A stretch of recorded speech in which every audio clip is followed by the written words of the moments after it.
හරි එතකොට ඉලෙක්ට්‍රොනික සමර්පණ කියලා කියන්නේ අපේ 8 වෙනි පාඩම මේ පාඩමේදී අපි කතා කරනවා කොහොමද ප්‍රසන්ටේෂන් එකක් හදාගන්නේ ඒ සඳහා පාවිච්චි කරන්න පුළුවන් software එකක් වෙන Microsoft PowerPoint කියන software එක ගැන තමයි අපි මෙතනදී කතා බහ කරන්නේ මේක බොහොම ඔයගොල්ලෝ බොහොම කැමති පාඩමක් වෙයි මොකද ප්‍රසන්ටේෂන් එකේ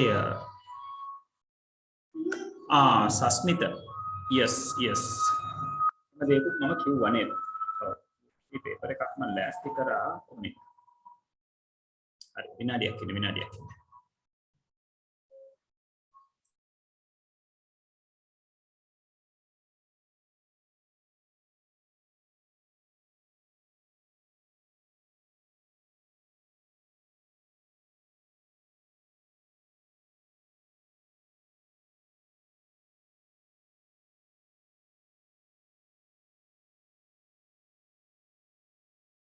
සස්මිත හොඳයි ඒක මතක් කරපු එක මම ඔළුවේ තියාගෙන ආවේ මේක කරලා ඉවර කරමු කියලා රයිට් හරි මේ තියෙන්නේ ඔයගොල්ලෝ අර MCQ පේපර් එක කරපු පේපර් එකේ සෙකන්ඩ් පේපර් එක රයිට් හරි ඔන්න පළවෙනි ප්‍රශ්නය කොටස් 10ක් තියෙනවා රයිට් ඔය කොටස් 10ට අපි පිළිතුරු ලියන්න පටන් ගන්න ඕනේ රයිට් එහෙනම් හැමෝම ලෑස්ති වෙන්න ඕගලන්ට මෙතන පළවෙනි කොටස් පහ wait that is coming right පළවෙනි කොටස් පහට උත්තර ලියන්න මම මේ කොටස් පහට උත්තර ලියන්න විනාඩි 10ක් දෙනවා එක කොටසට විනාඩි 2 ගානේ right ඊට කලින් ලියලා ඉවර වුණොත් මාව දැනුවත් කරන්න මම WhatsApp group එකකට පේපර් එක දානවා right එතකොට එතනත් ඕනනම් පාවිච්චි කරන්න පුළුවන් ස්ක්‍රීන් එකෙත් මම මෙයාව මේ විදිහටම තියෙන්න ආරිනවා right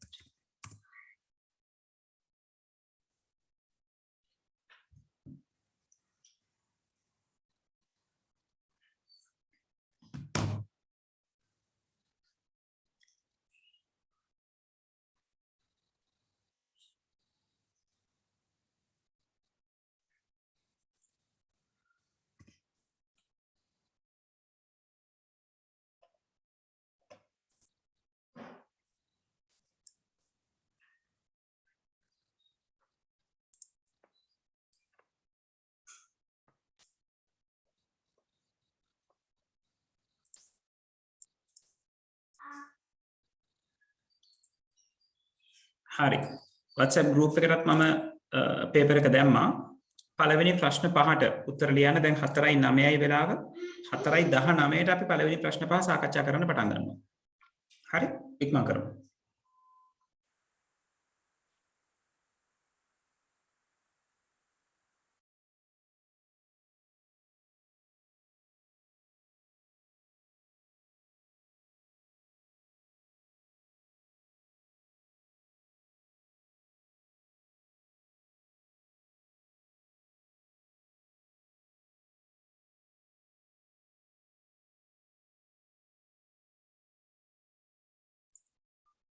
හරි නේජාන් ප්‍රශ්න වලට මම උත්තර දෙනවා සෙෂන් එකෙන් පස්සේ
So a mouse pointer පොඩ්ඩක් එහාට ගන්න. හරි.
සර් මම දැන් ජොයින් වුණේ මොකද්ද කරන්නේ? පුතේ අපි මේ ප්‍රශ්න පේන්න තියෙන ප්‍රශ්න පහට උත්තර ලියන්න කියලා කිව්වා මම පළවෙනි කොටස ඉඳලා පස්වෙනි කොටසට right 4:19ට අපි සාකච්ඡා කරන්න පටන් ගන්නවා කියලා කිව්වා ඒ නිසා පුළුවන් ඉක්මනට ලියමු සර් ප්‍රශ්න ලියන්නත් ඕනද? ප්‍රශ්න ලියන්න ඕනේ නැහැ ප්‍රශ්න අංක දාලා මෙතනින් ප්‍රශ්න කියවලා උත්තර ලියන්න තියෙනවා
අලුතෙන් කනෙක්ට් වෙච්ච අය ඉන්නවා නම් අපි මේ පේන ප්‍රශ්න පහට උත්තර ලියන්න පටන් ගත්තේ රයිට් මම දැන් මුලින්ම කතා කරනකොට 4:19 වෙනකම් වෙලාව දෙනවා කිව්වා පොඩ්ඩක් පහුවෙලා ආපු අය කීප දෙනෙක් ඉන්න නිසා තව විනාඩි 5ක් දෙන්නම් වැඩිපුර රයිට් ඊට පස්සේ අපි සාකච්ඡා කරන්න පටන් ගන්නවා 4:18යි 4:23ට කතා කරන්න පටන් ගන්නවා අපි රයිට්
හරි කතා කරමු නේද? සර් තා පොඩි වෙලාවක් දෙන්නකෝ. ඉක්මන් කරමු එහෙනම්. පළවෙනි කොටස් පහ විතරයි. right? ඔව් සර් තාම මේක හදන්නේ. ඉක්මන් කරමු. 4:24යි වෙලාව. තව විනාඩි 3ක් ඇතිද? 4ක් දෙන සර්. 4:28ට එහෙනම් අපි පටන් ගන්නවා right?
හරි පටන් ගමු නේද?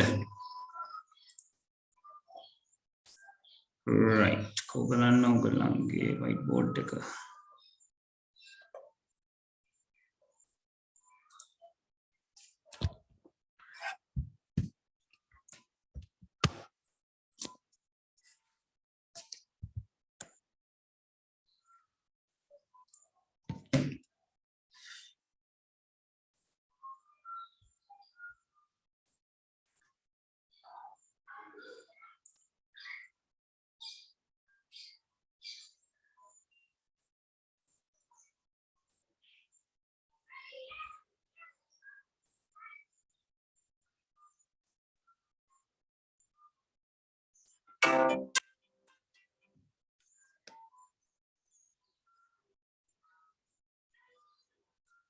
දරුවනේ මට එක විනාඩියක් දෙන්න.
Right. ඔව් කනිල් ෆිසිකල් ක්ලාසස් පටන් ගන්න එක ගැන මම ඔයගලන්ට කියන්නත් උවමනා වුණා. ෆිසිකල් ක්ලාසස් පටන් ගන්න එක ගැන අම්මලා තාත්තලා විවිධ විදිහට අදහස් දක්වනවා. සමහර අම්මලා තාත්තලා කැමති නැහැ, සමහර අම්මලා තාත්තලා ගැටලුවක් නැහැ. දැන් අපි ෆිසිකල් ක්ලාසස් පටන් ගන්නවා නම් ක්ලාස් එක ඇතුලේ බොහෝම ඉඩකට සහිතව අපි ඉඳ ගන්න ඕනේ. ඒක පළවෙනි දේ. ඊළඟට අම්මලා තාත්තලාගේ කැමැත්ත මට අවශ්‍යයි. ඒක නිසා ඔයගොල්ලෝ අම්මලා තාත්තලාත් එක්ක කතා කරලා ෆිසිකල් ක්ලාසස් මෙහෙම පටන් ගන්නවා. ඒක පටන් ගත්තට ගැටලුවක් නැද්ද? කොහොමද කියන එක ගැන මට WhatsApp group එකේ අපේ අම්මයි තාත්තයි කැමති කියන පණිවිඩේ WhatsApp group එකට දෙන්න. මම WhatsApp group එකට message එකක් දාන්නම්. දෙමව්පියන්ගෙන් අහලා කැමැත්ත කියන්න කියලා. එතකොට එහෙම ඕකේ නම් අපි ක්ලාස් එක පටන් ගමු. right එහෙම ලබන සිකුරාදා ඉඳලා අපිට සාමාන්‍ය විදිහට ක්ලාස් එක අරගෙන යන්න පුළුවන්. හැබැයි WhatsApp group එකේ නැති කට්ටිය මම දැන් නම්බර් එක මෙතනට එවනවා. right ඔන්න ඔය නම්බර් එකට මට WhatsApp message එකක් දාන්න. එතකොට මම ඒගොල්ලන්ට link එක එවන්නම් add වෙන්න. ඊට පස්සේ අපි response ටික ගමු. හරි. ඒක නිසා පොඩ්ඩක් alert එකේ ඉන්න. හැමෝගෙම respond එක ආවොත් මට ඊළඟ දවසේ physical class එක පටන් ගන්න පුළුවන්. ඒ respond එක එන විදිහ අනුව තමයි අපි බලලා ඒක තීරණය කරන්නේ. මොකද මට ඇත්තටම තීරණය කරන්න බෑ තනියෙන් class එක පටන් ගන්නවා කියන එක. අම්මලා තාත්තලාගේ පැත්තෙන් confirmation එකක් එන්න අවශ්‍යයි. right හරි පටන් ගමු මේක කතා බහ කරන්න. පළවෙනි කොටසේ අහලා තියෙනවා 35B 16 යන ෂඩ්දශමයේ සංඛ්‍යාව අෂ්ටමයේ සංඛ්‍යාවක් බවට පරිවර්තනය කරන්න. පියවර දක්වන්න. එතකොට ෂඩ්දශමයේ සංඛ්‍යාවක් 16 පාදයෙන් තියෙන සංඛ්‍යාවක් අෂ්ටමයේ සංඛ්‍යාවක් බවට පරිවර්තනය කරන්න එක එල්ලේ ක්‍රමවේදයක් නැහැ. right අපිට යන්න පුළුවන් ක්‍රම මොනවද? අපිට පුළුවන් 16 පාදයේ එක්කෙනාව 10 පාදයට හරවලා 10 පාදයේ එක්කෙනාව 8 පාදයට හරවන්න පුළුවන්. right ඒක තමයි පළවෙනි ක්‍රමය. දෙවෙනි ක්‍රමය මොකද්ද? අපිට පුළුවන් 16 පාදයේ එක්කෙනාව 2 පාදයට හරවලා 2 පාදයේ එක්කෙනාව 8 පාදයට හරවන්න පුළුවන්. right එතකොට මම ওই ක්‍රම දෙකෙන්ම කරලා පෙන්නන්නම්. මොකද ක්‍රම දෙකෙන්ම කරපු අය ඉන්න පුළුවන් නිසා. right එතකොට ඔයගලන්ගේ ප්‍රශ්නය වෙන්නේ 35B. 35B මෙයා 16 පාදයේ සංඛ්‍යාවක්. එතකොට ෂඩ්දශමයේ සංඛ්‍යාව හම්බුනයින් පස්සේ අපි දන්නවා මෙයාව 10 පාදයට හරවනවා නම් අපි අරගන්න ඕනේ මොනවද? ස්ථානීය අගයන් කියනවා නේද? ඒතර 16 බිංදුව කියලා කියන්නේ 1යි, 16 1 කියන්නේ 16යි, 16 වර්ගය කියලා කියන්නේ 256යි. right ඊළඟට අපි මොකද කරන්නේ? ඒව මේ අදාළ සංකේත අගයෙන් ගුණ කරනවා. දැන් b කියන්නේ 11 නේද? ෂඩ්දශමී සංඛ්‍යා පද්ධතිය අනුව අපි දන්නවා. එතකොට අපි මොකද කරන්නේ? 256 වැඩි කරනවා 3ෙන් එකතු කරනවා 16 වැඩි කිරීම 5ට එකතු කරනවා 1 වැඩි කිරීම 11ට.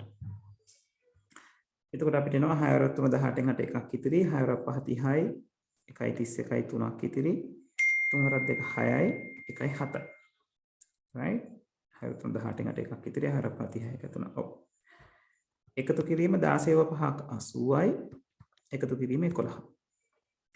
එතකොට මෙහෙන් බැලුවම අපිට අවසාන උත්තරය එනවා 10 පාදයෙන් 8යි 1යි 9යි ආයෙත් මෙතන 8යි 1යි 9යි 10න් බිඳුව එකක් ඉතිරි 809යි කියලා.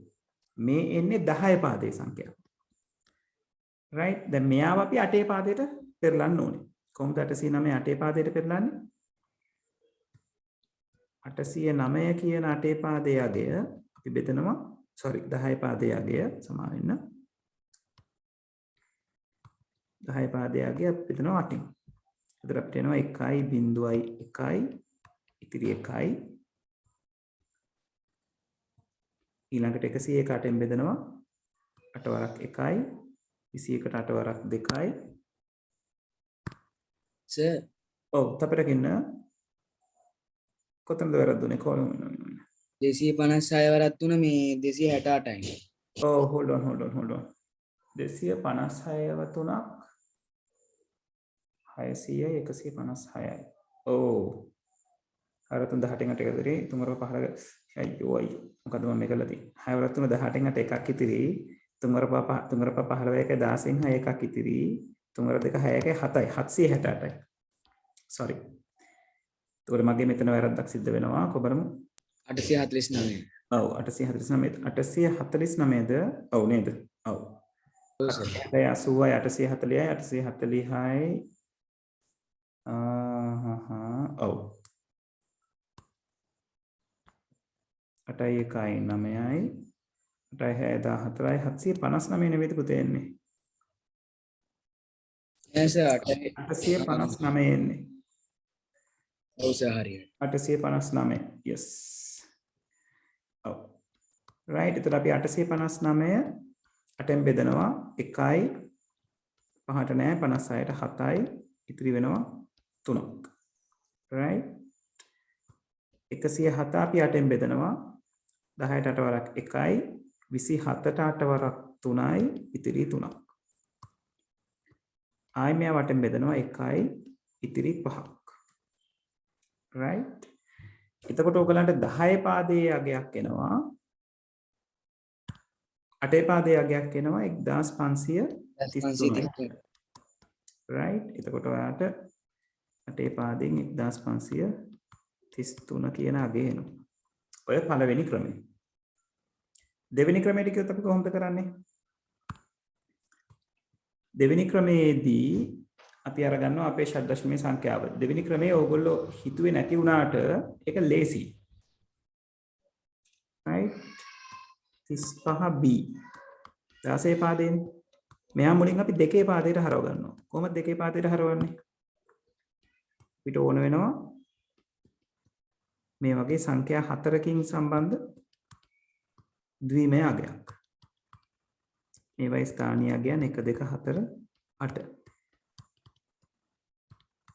right මම මේ 1 2 4ක් ලියන්නේ ඕගලන්ට තේරුම් ගන්න. ඕගලන්ට එක සැරේ මේක හදන්න පුළුවන්. ඒතර 3 හැදෙනවා 0.1යි 1න්. 5 හැදෙනවා 0.1යි 0.1න්. b කියන්නේ 11 හැදෙනවා 8යි 3යි එකතු වුණාම නේද? 1.1යි 1න්. ඒ කියන්නේ ද්විමය අගය වෙන්නේ 0.2යි 1යි 1යි 0.1යි 0.1යි 1.1යි 1. දැන් මේක 8 පාදයට හරවන්නත් මොකද කරන්නේ? 3 කොටස් වලට වෙන් කරනවා. right 3 කොටස් වලට වෙන් කරාම මේගොල්ලන්ට ස්ථානීය අගයන් එනවා 1 2 4 කියන ආකාරයෙන්.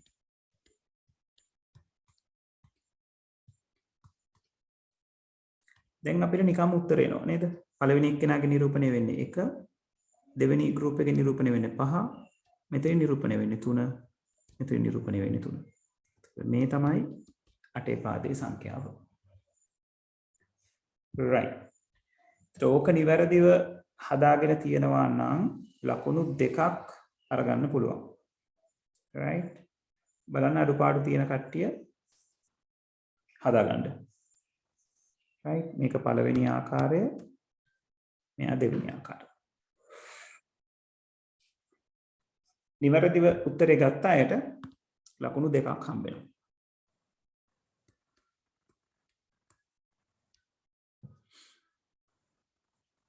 මම විනාඩියක් දෙන්නම් අඩුපාඩු තියෙන අය හදාගන්න ඊට පස්සේ ඊළඟ ප්‍රශ්නට අපි යනවා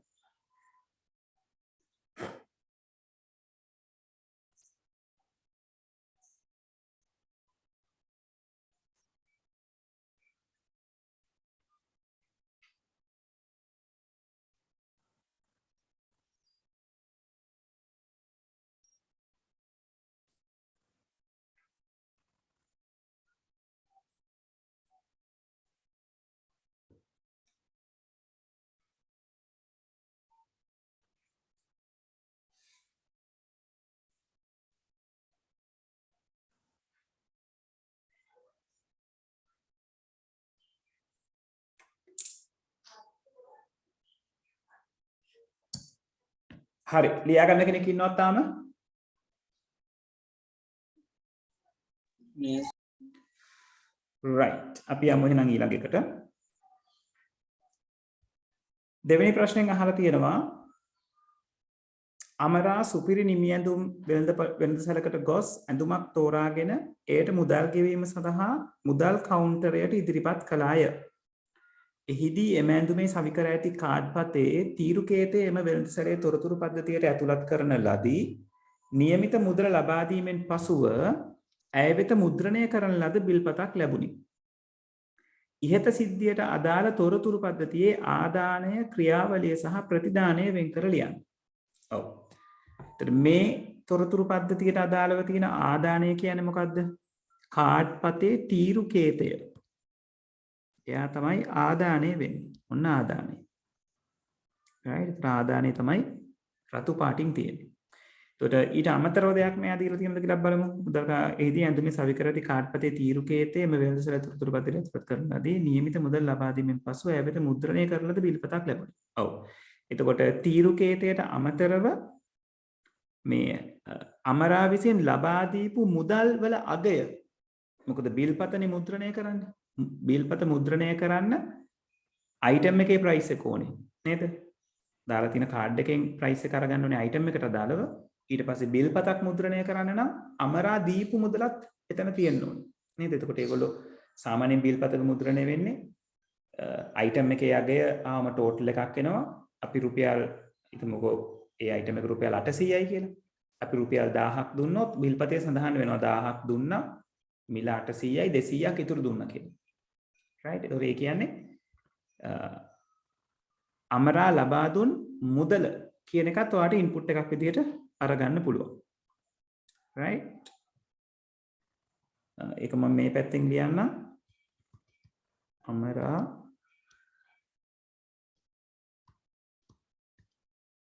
ලබා දුන් මුදලේ අගය ඉන්පුට් එකක් විදිහට ගන්න පුළුවන්.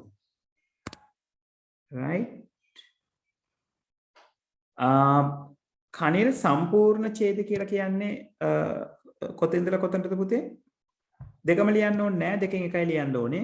මොකද ආදාන මේ සවිකර ඇති කාඩ් පතේ ඉඳලා මේ තොරතුරු පද්ධතියට මේ පද්ධතියට ඇතුළත් කරන ලදී කියද? තීරුකේතය කියන වචනේ තියෙනවද? ඔව් සර්. හරි. ඇඳුමේ සවිකර ඇති කාඩ් පතේ තීරුකේතය. එහෙම තිබ්බට ගැටලුවක් නෑ. කාඩ් පතේ තීරුකේතය කියන එක තමයි උතනදී වැදගත් වෙන්නේ. right? ඊළඟට ක්‍රියාවලිය. මොකද්ද ක්‍රියාවලිය වෙන්නේ? මුදල් ලබා ක්‍රියාවලිය දීම සිද්ධ වෙනවා තීරුකේතේ ඇති තොරතුරු පද්ධතිය විසින් තේරුම් ගැනීම නැත්නම් පද්ධතිය විසින් කියවා ගැනීම. ඒක එක ක්‍රියාවලියක්. ඊළඟට අමරා ලබා දුන් මුදලට අදාළව ඉතුරු අගය සහ බිල්පතට අදාළ තොරතුරු ටික නිර්මාණය කිරීම. ඒක තව ක්‍රියාවලියක්. right? ඒ වගේ ක්‍රියාවලි කීපයක් ඔතන අරගන්න පුළුවන්. right? එතකොට ඒක ඔගොල්ලෝ විසින් ලියවෙන්න ඕනේ. right? එක ක්‍රියාවලියක් විදිහට ලියන්න පුළුවන්. තීරුකේතේ ඇති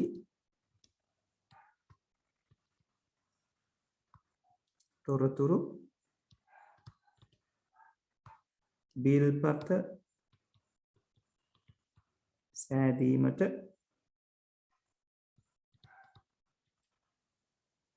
ඒක වලහන මෙහෙම නේද තීරුකේ තියෙන තොරතුරු භාවිතා කර බිල්පත සෑදීම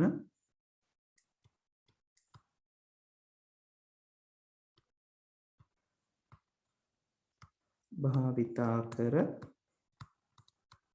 බිල්පත සෑදීම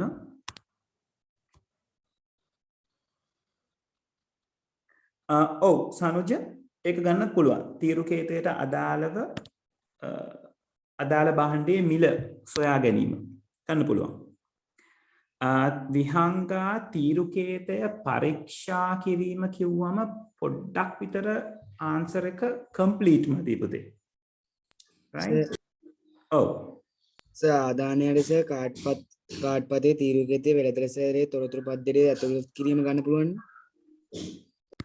ආයි කියන්න පුතේ ආදානයට සර් කාඩ්පතේ තීරුකේතයේ වෙළඳ සැලේ තොරතුරු පද්ධතියට ඇතුළත් කිරීම හා ඔව් ගැටලුවක් නැහැ හරි සර් ක්‍රියාවලියට මුදල් ලබා දීම හරිද මුදල් ලබා දීම කියන එක උතනදී ක්‍රියා මොකද මේගොල්ලෝ අහන්නේ තොරතුරු පද්ධතියේ ක්‍රියාවලිය මොකක්ද කියලා. එතකොට මුදල් ලබා දීම කිව්වොත් ඒක නේද පුද්ගලයා විසින් කරන දෙයක්. නේද? අපි යෝක කිව්වොත් මෙහෙම අමරා විසින් ලබා දුන් මුදල භාවිතා කර බිල්පතේ ඉතුරු වගේ ගණනය කිරීම. නැත්නම් ඉතුරු වගේ ගණනය කිරීම. 1000ක් දුන්නම ඇඳුමේ මිල අඩු කරලා ඉතුරු කීයක් දෙන්න ඕනද කියලා ගණනය කිරීම. මොකද ඒකත් බිල්පතේ සටහන් වෙන්න ඕන. සටහන් වෙන්න නම් ඒක ගණනය කරගන්න ඕන. right? එහෙම එකක් අපිට ක්‍රියාවලියක් කියලා ගන්න පුළුවන්. right? හරි සර්. අමරා විසින්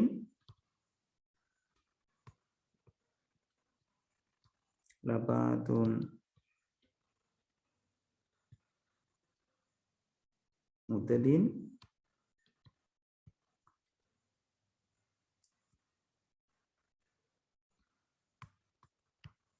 ගෙවීම සිදු කළ විට ඉතුරු අගය ගණනය කිරීම right එතකොට ඕ අපිට process නැත්නම් ක්‍රියාවලිය විදිහට අරගන්න පුළුවන් මොකද්ද ප්‍රතිදානය පැහැදිලිවම බිල්පත නේද? ඒක තමයි යාට හම්බෙන බිල්පත. ඒ කියන්නේ පද්ධතියෙන් හම්බෙන ප්‍රතිදානය තමයි බිල්පත කියන්නේ. right ඒතර ඔන්න ඔබදේ නියමිත මුදල ලබා දීමෙන් පසු ඒ වෙත මුද්‍රණය කර බිල්පත ලැබීම ප්‍රතිදාන විදිහට ගන්න පුළුවන්ද? පුළුවන්. එතනදී නියමිත මුදල ලබා දුන් පසු කමක් නැහැ. මොකද දැන් ඔතන නියමිත මුදල ලබා දුන් පසු කියන එක නිකන් ක්‍රියාවලියක කොටසක් වගේ හැංගෙන්න යනවා. ඒක නිසා වඩා හොඳයි මුද්‍රිත බිල්පත කියන තැනටම නතර වෙන්න පුළුවන් නම් ලකුණු දෙන්න පුළුවන්. නමුත් පොඩ්ඩක් පරිස්සම් වෙන්න. හරි? හරි. right. එතකොට ඔය කියන දේවල් තුන, ඒ කියන්නේ එකකින් එක ගන්න. එක ආදානයක්, එක ක්‍රියාවලියක්, එක ප්‍රතිදානයක් ලියලා තියෙනවා නම් ලකුණු දෙකක් අරගන්න පුළුවන්. කොතනක හෝ එක දෙයක් අඩු නම් එක ලකුණක් අඩු කරගන්න ඕන.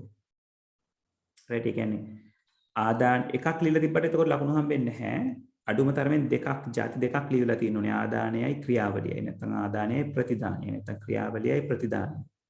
දෙකක් ලියලා තිබුණොත් එක ලකුණයි තුනම ලියවිලා තිබුණොත් ලකුණු දෙකයි.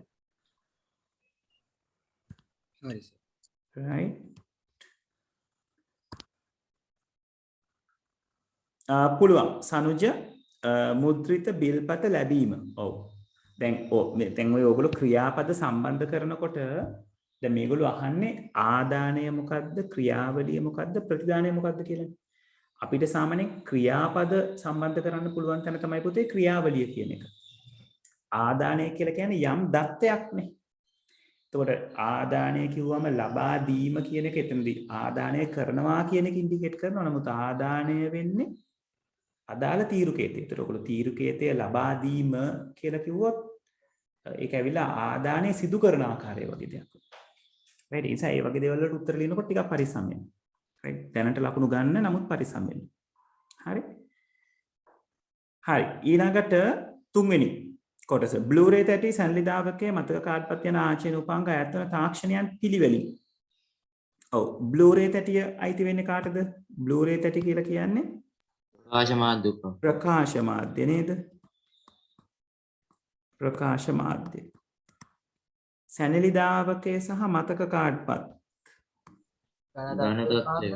ඝන තත්ත්වයේ මාධ්‍ය.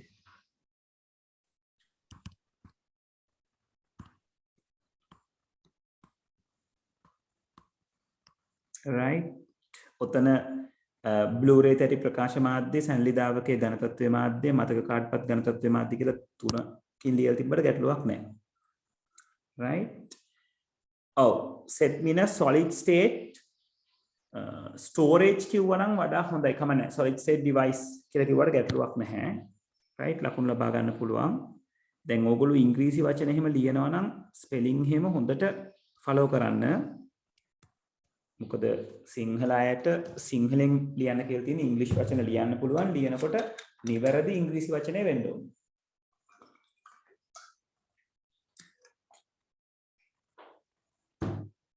හරි ඊළඟට තොරතුරු හා සංනිවේදන තාක්ෂණයේ විවිධ ක්ෂේත්‍රයන්හි භාවිත වන අතර ගමනාගමනයේ පහසු කිරීම සඳහා යොදා ගන්නා ස්වයංක්‍රීය පාලන පද්ධති දෙකක් නම් කරන්න. ඔව් මොනවද? එකක් තමයි මාර්ග සංඥා ට්‍රැෆික් ලයිට් නේද? මාර්ග සංඥා ලාම්පු ක්‍රියාත්මක කරවීමේ පද්ධතිය. CCTV අනිත් එක CCTV. right ඊට පස්සේ අපිට අර රූපත් සංකේතක. ඔව් කාඩ්පත් සංකේත ක්‍රමයක් අරගන්න පුළුවන්. right එතකොට ඔය කියන තුනෙන් දෙකක් හරියට ලියලා තියෙනවා නම් ලකුණු 2යි.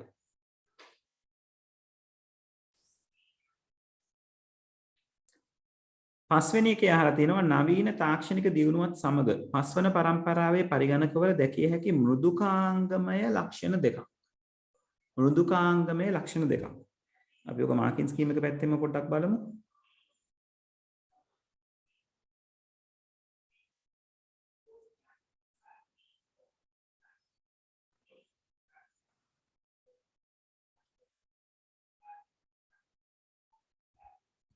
ඒකටස උත්තරේ ලිව්වනේ. ඔව්. ඔය තියෙන්නේ වැඩි දියුණු කළ චිත්‍රක අතුරු මුහුණත් සහිත මෙහෙයුම් පද්ධති. අන්තර්ජාලය හා බහුමාධ්‍ය යෙදවීම, කෘත්‍රිම බුද්ධිය පදනම් කරගත් නිර්මාණ, හඬ හා අක්ෂර හඳුනා ගැනීම. right ඔන්න ඔය කියන ඒවා අපිට අරගන්න පුළුවන්. voice recognition කියන එක, face recognition කියන එක. right ඊළඟට ඔය අක්ෂර හඳුනා ගැනීම විතර character recognition. right ඔව් අකුරු කියවීම කියනවට වඩා සනුජ අක්ෂර හඳුනා ගැනීම කියලා character recognition කියලා අපි කියන්නේ. right අක්ෂර හඳුනා ගැනීම වඩා හොඳයි. right හරි. සර් ඔබතේ හතරකට සර් ලකුණු කීය ගානද? හතරවෙනි එකේ ලකුණු 2යි. පද්ධති දෙක තියෙනවා නම් ලකුණු 2යි. පස්වෙනි එකේ ආකාර දෙකක් ලියලා තියෙනවා නම් ලකුණු 2.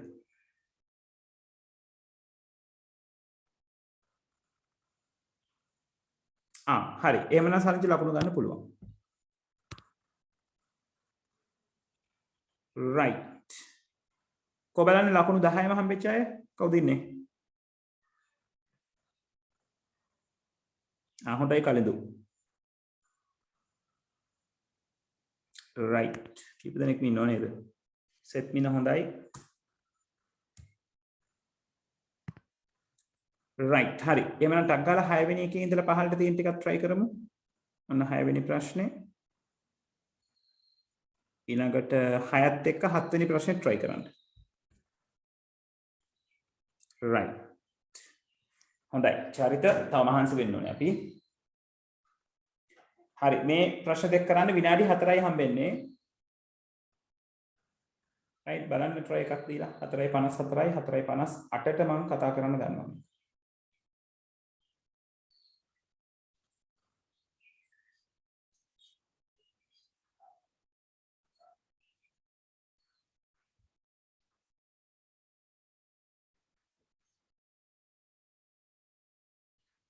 කනිල් පස්වෙනි එකටත් ලකුණු 2යි තියෙන්නේ.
ඉවරද ළමයි?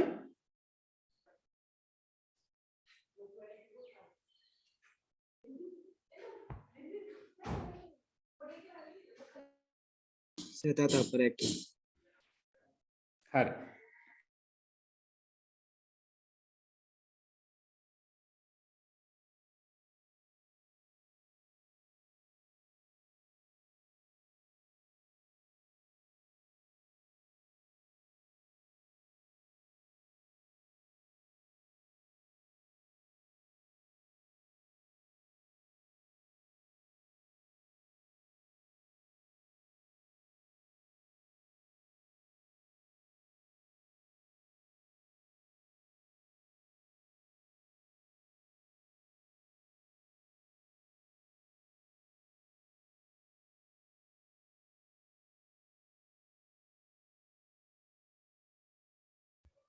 හරි සාකච්ඡා කරමුද? right. ආන්සර්. 6 වෙනි කොටස පාසලක අධීක්ෂණ ක්‍රියාවලිය විධිමත් කිරීම සඳහා විදුහල්පතිතුමා විසින් පෙරවරු 7:00 සිට 1:00 දක්වා ක්‍රියාත්මක වන අධීක්ෂණ පද්ධතියක් නිර්මාණය කර ඇත. අධීක්ෂණ පද්ධතිය ක්‍රියාත්මක වන්නේ ඉගෙනුම් කාලච්ඡේද තුලදී සිසුන් පන්ති කාමරයෙන් පිටතට යන අවස්ථාවකදී හෝ පන්ති කාමරයේදී නොසන්සුන් ලෙස හැසිරෙන විටද. ඉහත දැක්වූ අවස්ථාවන් වලදී සිසුන්ගේ ඡායාරූප ලබාගෙන විදුහල්පතිතුමාගේ ජංගම දුරකථනය වෙත සංනිවේදනය කිරීම අධීක්ෂණ කැමරා පද්ධතිය මගින් සිදුවේ. right. එතකොට මෙතන මේ සිද්ධියට අදාළව තියෙන අවස්ථා ටිකත් ඔයගලන්ට දීලා තියෙනවා. ඒතර හරි ලේසි වැඩේ. කාලය පෙරවරු 7:00 සිට පස්වරු 1:00 දක්වා පැවතීම එක කියලා අරන් තියෙනවා. කාලය පෙරවරු 7:00 සිට පස්වරු 1:00 දක්වා නොපැවතීම බිඳුව කියලා අරගෙන තියෙනවා. එතකොට මෙතනින් නිරූපණය වෙන්නේ දැන් මේ දෙකට අදාළව කියලා තියෙන්නේ A කියලානේ. එහෙනම් 1 කියන්නේ A. බිඳුව කියන්නේ A bar. දැන් අපි මේ වගේ සිද්ධියකට අදාළව සර්කිට් එක අඳිනකොට මේවා අපි විසින් අපි අඳුනගත්තා නේද? මතක ඇති. එතකොට දැන් මෙතනදී ඒවා අපිට දීලා තියෙනවා. ලේසි. ඉගෙනුම් කාලච්ඡේද තුලදී සිසුන් පන්ති කාමරයෙන් පිටතට යාම 1. ඒ කියන්නේ B. ඉගෙනුම් කාලච්ඡේද තුලදී සිසුන් පන්ති කාමරයෙන් පිටතට නොයාම බිඳුව. ඒ කියන්නේ B bar. සිසුන් සංසුන් ලෙස හැසිරීම 1. ඒ කියන්නේ C. සිසුන් නොසන්සුන් ලෙස හැසිරීම බිඳුව. ඒ කියන්නේ C bar. ඔන්න අපි දැන් මේ variables තුන එහෙමත් නැත්නම් විදුහල්පතිතුමාගේ ජංගම දුරකථනයට ෆොටෝ එකක් යැවීම සඳහා සන්තෘප්ත වෙන්න ඕන නැත්නම් ඒ ෆොටෝ එක යවන එක කන්ට්‍රෝල් කරන අවස්ථා තුන තමයි අපි ඔය අඳුනගත්තේ. ඒතර මෙතෙන්ද කියලා තියෙනවා පාසලේ අධීක්ෂණ පද්ධතිය සකස් කර ඇති අසම්පූර්ණ තාර්කික පරිපථය පහක් දැක්වේ නිවැරදි තාර්කික ద్వාර දක්වමින් අසම්පූර්ණ පරිපථය සම්පූර්ණ කරන්න. right. ඒතර මෙතෙන්ද කියලා තියෙනවා පිළිතුරු පත්‍රයේ පරිපථය ඇඳ සම්පූර්ණ කරන්න කියලා. හොඳට මතක තියාගන්න ඔය වගේ දේවල් අහලා තිබ්බොත් සර්කිට් එකම අඳින්න ඕනේ. කියන්නේ මෙතන පහල ඇඳලා තියෙන සර්කිට් එක හරි ගේජ්ස් ටික පාවිච්චි කරලා ඇඳ ගන්නයි තියෙන්නේ. දැන් මෙතනදී විදුහල්පතිතුමාගේ ෆෝන් එකට පින්තූරයක් යවෙන්නේ මොන අවස්ථාවවලදීද? ඔන්න ඕක අඳුනගත්තා නම් වැඩේ ඉවරයි.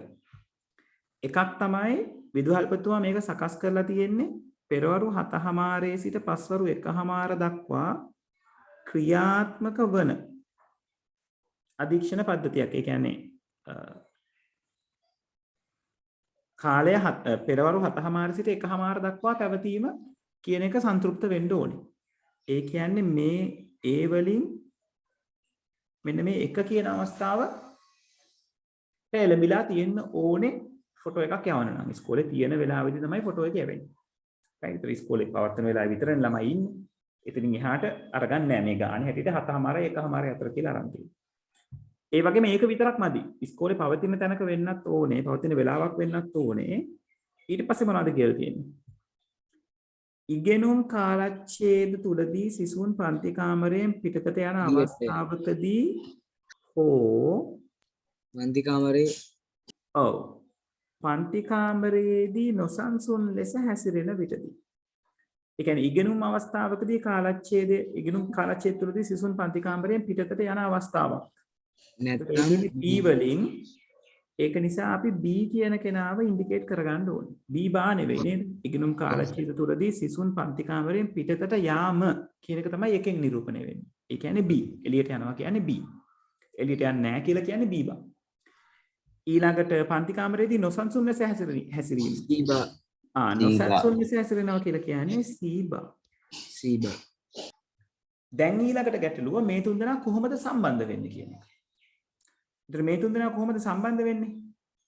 මේ විදුහල්පතිතුමාට ෆොටෝ එක යන්න නම් අනිවාර්යෙන් ඉස්කෝලේ පැවැත්වෙන වෙලාවක් වෙන්න ඕනේ. 7:00 1:00 අතර අනිවාර්යෙන් විය යුතුයි.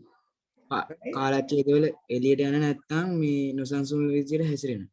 අන්න හරි. එතකොට මේකේ එන්නේ කොහොමද? පාසල පැවැත්වෙන විට සහ කාලච්ඡේදවල පන්ති කාමරයෙන් මම කෙටියෙන් ලියන්නේ පන්ති කාමරයෙන් පිටතට යාම හෝ සංසුන් ලෙස සංසුන්ව හැසිරීම. ඕකේ රෝදාන අරක එතකොට කවුද මේ ඉන්නේ? මෙතන A, මෙයා B, මෙයා C. හරි? එතකොට මේක පටලවා ගන්න නැතුව ලියා ගන්න ඕනේ. එතකොට මේක මැප් වෙන්නේ කොහොමද? A සහ කියන්නේ and ඊට පස්සේ මේ දෙන්නගෙන් එකක් සිද්ධ වෙන්නේ නේද? ඒ දෙන්න ඒක නිසා වරහන්න ඕනේ. කොහොම හොඳයි. B හරි B O C වරහන. right? ඒ කියන්නේ A dot B plus C bar. ඔව්. ඔන්න ඕක තමයි උත්තර කියන්නේ. සර්කිට් සමීකරණ වෙන්න ඕනේ. එහෙනම් ඒකට අදාළව මේක ඇඳෙනකොට මොකද වෙන්න ඕනේ? මෙයා not gate එකක් වෙන්න ඕනේ. ඔව් සර්. මෙයා not gate එකක් වෙන්න ඕනේ. මෙයා O gate එකක් වෙන්න. and නෙවෙයි O gate එකක්. O gate එකක් වෙන්න ඕනේ. right? ඔන්න ඔය විදිහට සර්කිට් එක complete වෙලා තියෙනවා. right? හරි.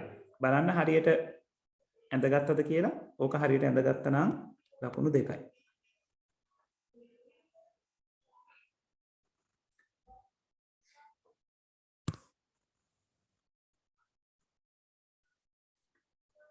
හරි. ඊළඟට අහලා තියෙනවා මෙහෙයුම් පද්ධතිය පරිගණකයක් ක්‍රියාත්මක වීමට අත්‍යවශ්‍ය පද්ධති මෘදුකාංගයයි පරිගණකයක මෙහෙයුම් පද්ධතියක් විසින් දෘඩාංග පාලනය යටතේ අපි දැන් මේක කතා කරලා දැන් සතියකට විතර කලින් නේද දෘඩාංග පාලනය යටතේ ඉටු කරන ප්‍රධාන කාර්යයන් දෙකක් අපි කාර්යයන් දෙකක් කතා කරා නේද ඔව් අපි මොනවද අපි කතා කරේ ක්‍රියාවලි කළමනාකරණය මතක කළමනාකරණය උපාංග කළමනාකරණය ජාල කළමනාකරණය ආරක්ෂණ කළමනාකරණය right ඒතර ඔය කියන ඒවායින් ඕනම දෙකක් right මතක කළමනාකරණය හරි set මින ඒතර කැමැති දෙකක් ඔයගලන්ට දෙන්න පුළුවන් right ක්‍රියාවලි මතක උපාංග ජාල ආරක්ෂණය right ඕවයින් කැමැති දෙකක් ඔයගලන්ට ලබා දෙන්න පුළුවන් ඒතට ඒ කැමැති දෙකක් දීලා තියෙනවා නම් ලකුණු දෙකක් කරගන්න පුළුවන්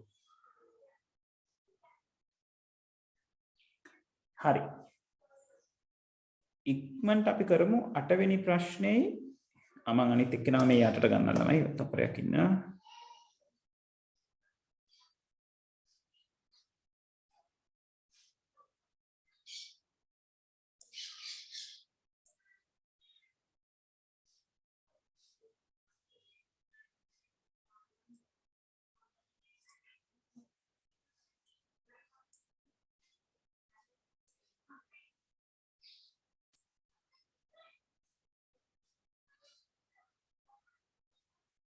right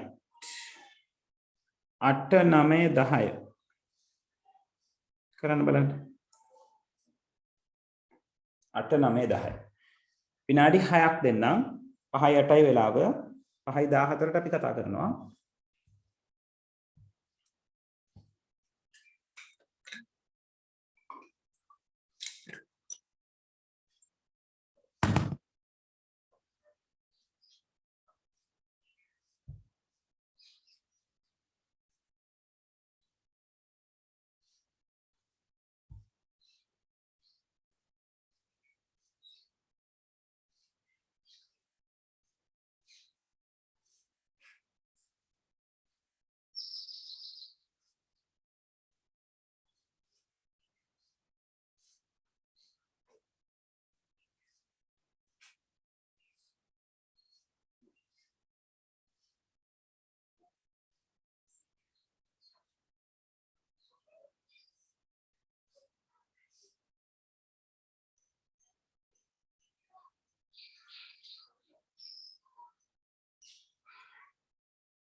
right අපි කතා කරමු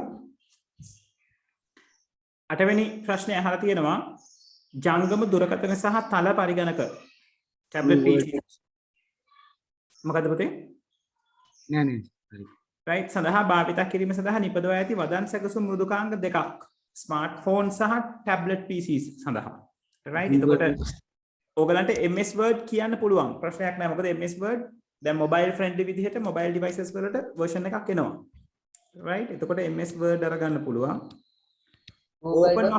open office writer අරගන්න බෑ එයාගේ version එකක් ඇවිල්ලා නෑ තාම right Google Docs ගන්න පුළුවන්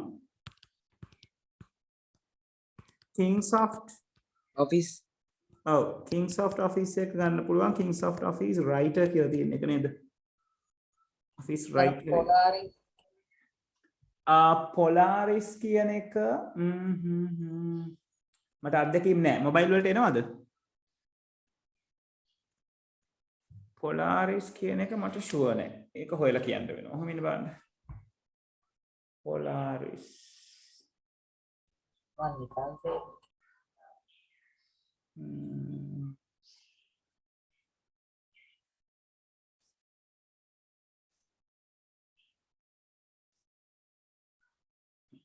පුළුවන් Polaris Office කියලා එකක් තියෙනවා right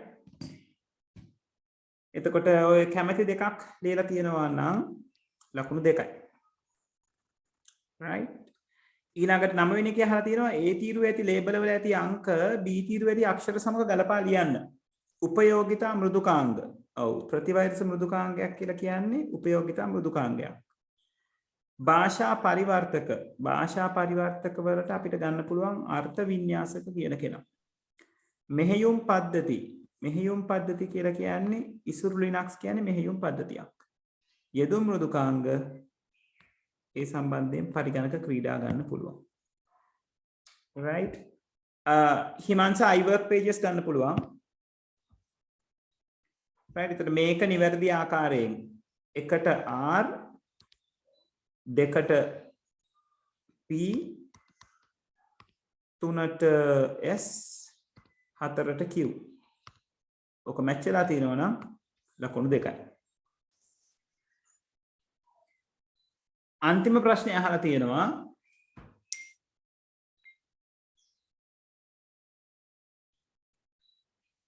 right සුමේදගේ පරිගණකයේ 1TB මුළු ධාරිතාවක් ඇති අතර එක් ගොනු වර්ගයන්ද තැන්පත් කිරීම සඳහා වැය වී ඇති මතක ධාරිතාවන් පහත රූප සටහනේ දක්වා ඇත ප්‍රශ්නය අහලා තියෙනවා කොටස් දෙකක් මෙම දෘಢතතියේ ධාරිතාව ගිගාබයිට් කොපමණද ඔව් ටෙරාබයිට් එකක් කියලා කියන්නේ ගිගාබයිට් 1024ක් නේද ඕක මතක තියාගන්න ඕනේ පුංචිම ඒකකයේ වෙන්නේ බිට් එක බිට් 8ක් එකතු වුණාම හැදෙනවා බයිට් එකක් ඊළඟට බයිට් 1024ක් සම්බන්ධ වුණාම කිලෝබයිට් එකක් හැදෙනවා කිලෝබයිට් 1024ක් සම්බන්ධ වුණාම මෙගාබයිට් එකක් හැදෙනවා මෙගාබයිට් 1024ක් සම්බන්ධ වුණාම ගිගාබයිට් එකක් හැදෙනවා ගිගාබයිට් 1024ක් සම්බන්ධ වුණාම ටෙරාබයිට් එකක් හැදෙනවා ටෙරාබයිට් 1024ක් සම්බන්ධ වුණාම පෙටාබයිට් එකක් හැදෙනවා right උතන්ට වෙනකම් මතක තියාගන්න right එතකොට මෙතනට උත්තරේ වෙන්නේ 1024යි ගිගාබයිට් right ඒකේ ඒකකේ තියෙන්න ඕනේ හරියට ඒකකේ නැති වුණොත් ලකුණු හම්බෙන්නේ නැහැ දෙවෙනි එක ගීත සඳහා වෙන් කර ඇති ධාරිතාව ගිගාබයිට් කොපමණද දැන් ගීත කියලා කියන්නේ මේ කොටසනේ ඔව් සර් ඒක ටෙරාබයිට් 8න් එකක් කියලා අරන් තියෙනවා ඉතින් ටෙරාබයිට් 8න් එක ඔයාට අහන්නේ ගිගාබයිට් කොච්චරද කියලානේ දැන් මේ උඩ එකේ ඔයා හොයාගත්ත ටෙරාබයිට් එකක් කියන්නේ ගිගාබයිට් කීයද කියලා ඔව් සර් එහෙනම් ඔය 1024න් 8න් එකක් හොයාගන්නයි තියෙන්නේ ඔව් right එතකොට එන්නේ කීයද 1යි 28යි 128යි ගිගාබයිට්. ගීගාබයිට්. හරි සර් දැන් පොඩ්ඩක් ඔක තියෙනවා. රයිට් හරි. ඕකට හම්බෙනවා පළවෙනි කොටසට 1 ලකුණයි අයන්නට 1 ලකුණයි ආයන්නට 1 ලකුණයි.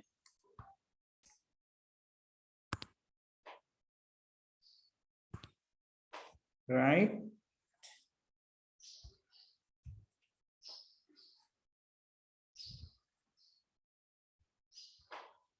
හරි කෝ බලන්න 10න් 10ම ගත් මේ 20න් 20ම ආපු අය සර් 8 වෙනි එකට 8 වෙනි එකට ලකුණු දෙකයි ලකුණු දෙකයි ලකුණු දෙකනේ සර්. ලකුණු දෙකයි ඔව් කෝ බලන්න 20න් 20ම ආපු අය හොඳයි 20න් 19ක් හොඳයි මధుර බොහොම හොඳයි 18ක් 18ක් තියෙනවා කියලා එක්කෙනෙක් මට ඒවල තිබ්බා තරුක් හොඳයි ඉසිත හොඳයි කලින්දු හොඳයි right හිමන්සා හොඳයි හිමන්ස හොඳයි හරි right එතකොට අපි පුළුවන් තරම් try කරන්න ඕනේ මේකේ තියෙන ප්‍රශ්න ටික ලකුණු දෙකම අරගන්න පුළුවන් වෙන විදිහට handle කරගන්න right ඒකට ප්‍රශ්නේ හරියට තේරුම් ගන්න ඕනේ right සාමාන්‍යයෙන් ඔගොල්ලෝ මේ ප්‍රශ්නෙට ලකුණු 16කට 17කට එහා පැත්තේ ගන්නවා කියලා කියන්නේ කිසිම ගැටලුවක් නැහැ. right 20ම ගන්න තියෙනවා නම් ගොඩාක් හොඳයි. නැත්නම් 16 17 කියන තැන පහු කරගන්න ඕනේ. right හරි අපිට විනාඩි 7ක් විතර තියෙනවා. මම ටක් ගාලා Excel ප්‍රශ්නයක් පෙන්නනවා අපි ටක් ගාලා Excel ප්‍රශ්නයක් කරමු. right Excel වලට අපි අරගමු past paper එකක්. ඒක සර් පේපර් එකක් නෙමෙයි වෙනම කරන්නන්නේ. ඔව් වෙනම එකක් කරමු. මෙතන කරමු. මොකද මේකේ Excel ප්‍රශ්නයක් නැහැ. 14 කොහොමද සර්? මොකද පුතේ පැහැදිලිලා මට. ලකුණු 14ක් 14 මෙහෙමයි 14 හොඳයි නරක නැහැ ඇත්තටම right ඔයගොල්ලෝ පුළුවන් තරම් 16 18 පැත්තට හදා ගන්න ඕනේ. හරි සර්. right ඔන්න තියෙනවා තුන්වෙනි ප්‍රශ්නේ right 2010 පේපර් එක මේ තියෙන්නේ O level පේපර් එක බලන්න කරගන්න පුළුවන්ද කියලා ටක් ගාලා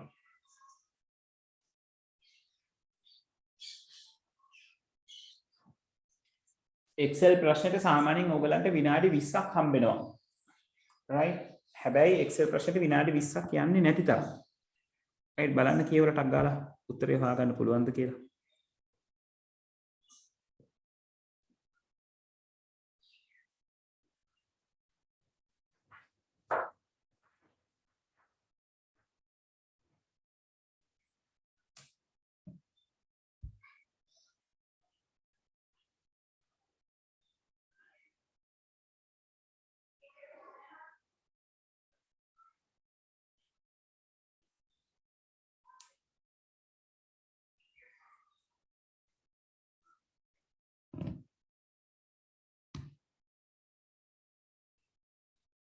අපිට අද පහමාර පැනලා පොඩි වෙලාවක් ඉන්න පුළුවන් නේද?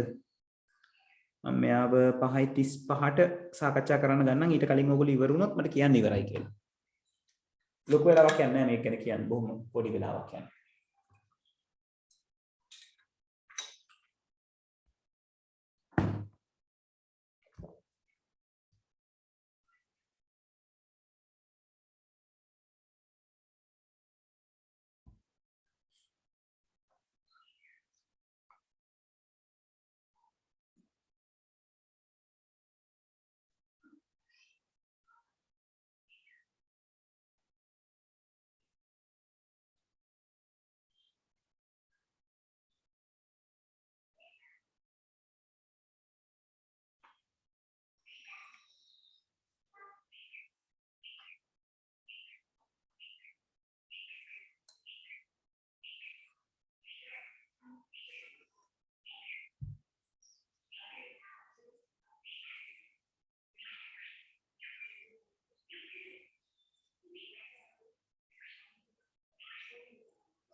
right එක්කෙනෙක් ඉවරයි අනික් කට්ටිය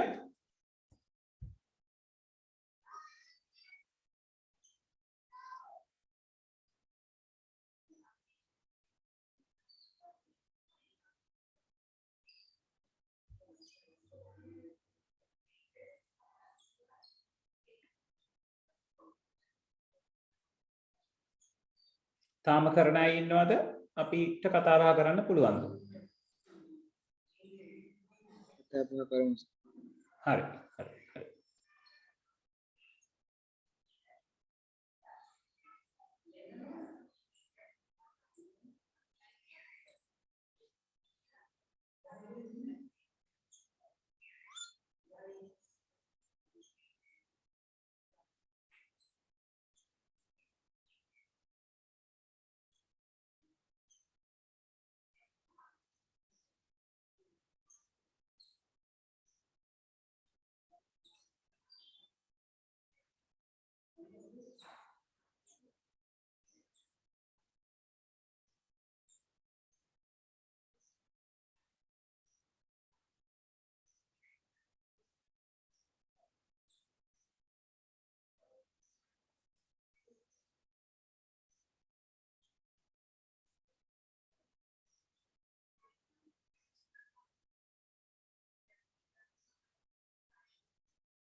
හරි අපි සාකච්ඡා කරමුද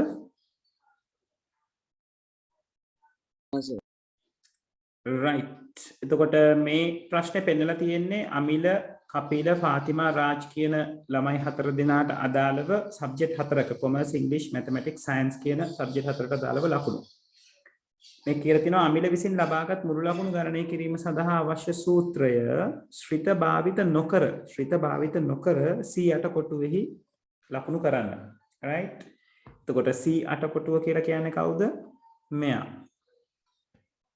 right එතකොට මෙයාට C8 කොටුවට මේක අරගන්න නම් මොකද්ද කරන්න ඕනේ sorry මෙතනින් ගන්න බෑ right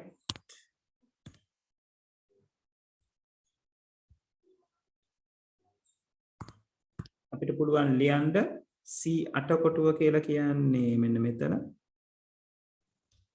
මේක ලියන්න පුළුවන් සමානයි C4 එකතු කිරීම C5 එකතු කිරීම C6 එකතු කිරීම C7 ඔන්න ඔක තමයි උත්තරේ වෙන්න ඕනේ right එතන කිය සම් එක පාවිච්චි කරොත් වැරදි මොකද ශ්‍රිත භාවිත නොකර කියලා තියෙනවා ඒක හරියට ලියලා තියෙනවා නම් ලකුණු දෙකයි ඊළඟට කියලා තියෙනවා අමිලගේ මුළු ලකුණු ගණනය කිරීම සඳහා ඔබතේ ඔතන C ඩොට් දෙකක් C7 කියලා දාලා තිබුත් වැරදිනේ වැරදි පුතේ එතනින් C ඩොට් දෙක C7 කිය සමානයි C4 C7 කියන එකෙන් ඔයාට උත්තරේ නැහැ මෙහෙම ලියන්න පුළුවන් වෙන්නේ සම් ෆන්ක්ෂන් එක ඇතුලේ විතරයි ඔව් සර් right හරි සර් ඊළඟට අමිලගේ මුළු ලකුණු ගණනය කිරීම සඳහා C8 කොටුව ඇතුළත් කළ සූත්‍රය කපිලගේ මුළු ලකුණු ගණනය කිරීම සඳහා D8 කොටුවට පිටපත් කරන ලද නම් D8 කොටුවේ සූත්‍රය දිස් වෙන්නේ D8 කියන්නේ කොතනද ඔතන මෙතන right එතකොට ඒක දිස් වෙන්නේ කොහමද සමානයි D වලට D එකතු කිරීම D5 එකතු කිරීම D6 එකතු කිරීම D7 විදිහට right එතකොට ඒක තියෙනවා නම් ලකුණු දෙකක් ඔයගලන්ට හම්බ වෙනවා තුන්වෙනි එකේ කියලා තියෙනවා F8 කොටුවේහි සම්යන ශ්‍රිතය යොදාගෙන රාජ් ලබාගත් මුරු ලකුණු ගණනය කිරීම සඳහා සූත්‍රය ලියන්න. F8 කියලා කියන්නේ මෙතන නේද? එතකොට සම් කියන එක නා යොදාගෙන කරනවා නම් සමානයි සම් කොහොමද අපි ලියන්නේ? වරහන් ඇතුළේ F4 දෙකක් F7 ඔකට ලකුණු වෙනවා. ආයි නැත්තම් මෙහෙමත් ලියන්න පුළුවන් සමානයි සම් F4, F5, F6, F7 එහෙම ලියන්න පුළුවන්. ඒක මාස කොහොමද ගන්න පුළුවන්ද? පුළුවන්. කිසිම ගැටලුවක් නැහැ. එතනස කමාන්ඩ් එකතු කිරීම ලකුණු දැම්මොත් වැරදිනේ. එකතු කිරීම ලකුණු දැම්මොත් වැරදි. කමාවෙන් තමයි සෙපරේට් කරන්න පුළුවන්. right?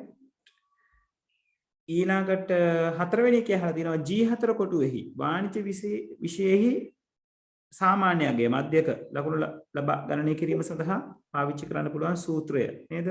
කොහොමද average පාවිච්චි කරන්න ඕන නේද? එතන මේක ලියන්න පුළුවන් සමානයි average. හොඳට මතක තියාගන්න average කියලා ලියන්න ඕනේ. ඒක තියෙන්නේ G4 කොටුවර නේද? G4 කියන්නේ මෙන්න මෙතනට. ඔව් සර්. right එතකොට එනවා C4 colon F4 yes ඔක තමයි හතරවෙනි කොටසට උත්තරේ වෙන්නේ. සර් 3-4ටත් තියෙන 2 නේද ලකුණු? ඔව් හැම කොටසකම 2 ගන්න ලකුණු වෙන්නේ. right මේකට 2යි මේකට ලකුණු 2යි. අවසානයේ අහලා තියෙනවා සිසුන් දෙදෙනෙකු විෂය 4හි සාධනය එකම ප්‍රස්ථාරයක සැසඳීමට පන්තිභාර ගුරුවරයාට අවශ්‍ය වෙයි. පැතුරුම්පත් මෘදුකාංගයේහි මේ සඳහා ඇති සුදුසු ප්‍රස්ථාර වර්ග 2ක්. ඔව් තීරු ප්‍රස්ථාර වට ප්‍රස්ථාර. ඔව් වට ප්‍රස්ථාරය ගන්න බෑ. වට ප්‍රස්ථාරේ පුතේ සංසන්දනයක්. ඒ කියන්නේ කීප දෙනෙක් සංසන්දනය කරන්න වට ප්‍රස්ථාර ගන්න බෑ. අපිට පුළුවන් තීරු ප්‍රස්ථාර ගන්න පුළුවන්. ඒ කියන්නේ කොලම් chart ඊළඟට බා chart අරගන්න පුළුවන්.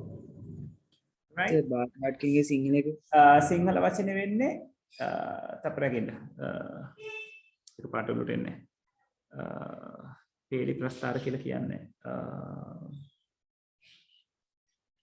තීරු ප්‍රස්ථාර තපරගෙන්න පිට මම බලලා කියන්න ඒක පාට වලට එන්නේ කොබන් කාටරි මතක වුණා තීරු ප්‍රස්ථාර තීරු එතකොට කොලම් එකට කිව්වේ ස්තම්භ ප්‍රස්ථාර නේද මට එක පාට ඔය වචන දෙක පැටලලා තියෙන දැන් right column chart එකයි bar chart එකයි confirm කරන්න මොන දෙන්නද වෘත්ත ප්‍රස්ථාර ගන්න පුළුවන්ද මොකද්ද පුතේ වෘත්ත ප්‍රස්ථාර වෘත්ත බෑ වට ප්‍රස්ථාර කියන එක ගන්න බෑ pie chart එක කියන එක ගන්න බෑ ඔයාට ඕන රේඛීය ප්‍රස්ථාරය ගන්න පුළුවන් line chart කියන එක යම් ප්‍රමාණයකින් ඕකේ කරගන්න පුළුවන් උත්තරයක් වඩාම හොඳ තීරු සහ බා chart එකේ පේලි ප්‍රස්ථාර වගේ මම මතක විදිහට right මම අපි යාවටක් ගාව රිෆර් කරමු මෙතනින්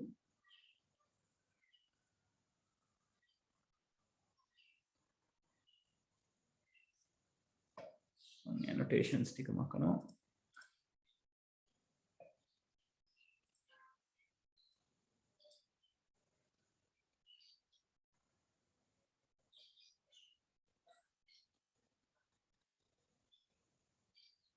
ඔව් තීරු ප්‍රස්ථාර දඬු ප්‍රස්ථාර right තීරු ප්‍රස්ථාරය ගන්න පුළුවන් දඬු ප්‍රස්ථාර ඔයාට දඬු ප්‍රස්ථාර මතක නැත්නම් බා chart කියලා ලියුවට කමක් නැහැ හරියට ඉංග්‍රීසියෙන් ලියන්න මේක තමයි රේඛීය ප්‍රස්ථාරය මේකත් පුළුවන් යම් ප්‍රමාණයක් පාවිච්චි කරන්න right වට ප්‍රස්ථාරය කියන එක ගන්න බෑ xy ප්‍රස්ථාරය කියන එක අරගන්නත් බෑ හරි එතකොට ඔය විදිහට ඔයගලන්ට පුළුවන් ලකුණු 10ක් අරගන්න Excel ප්‍රශ්නේ ඔය වගේ හරිම ලේසි right බොහොම ඉක්මනින් කරලා ඉවර කරන්න පුළුවන් ඔයගලන්ට ඉස්සරහට යනකොට ඕක තේරෙවි right හරි දැන් 5:45ට ඊළඟ පන්තිය පටන් ගන්න තියෙන නිසා මම සෙෂන් එක මෙතනින් නතර කරනවා බොහොම හොඳයි 10න් 10ම ගත්ත කට්ටිය කවුද ඉන්නේ හොඳයි කලින්ද 10න් 9 right 10න් 8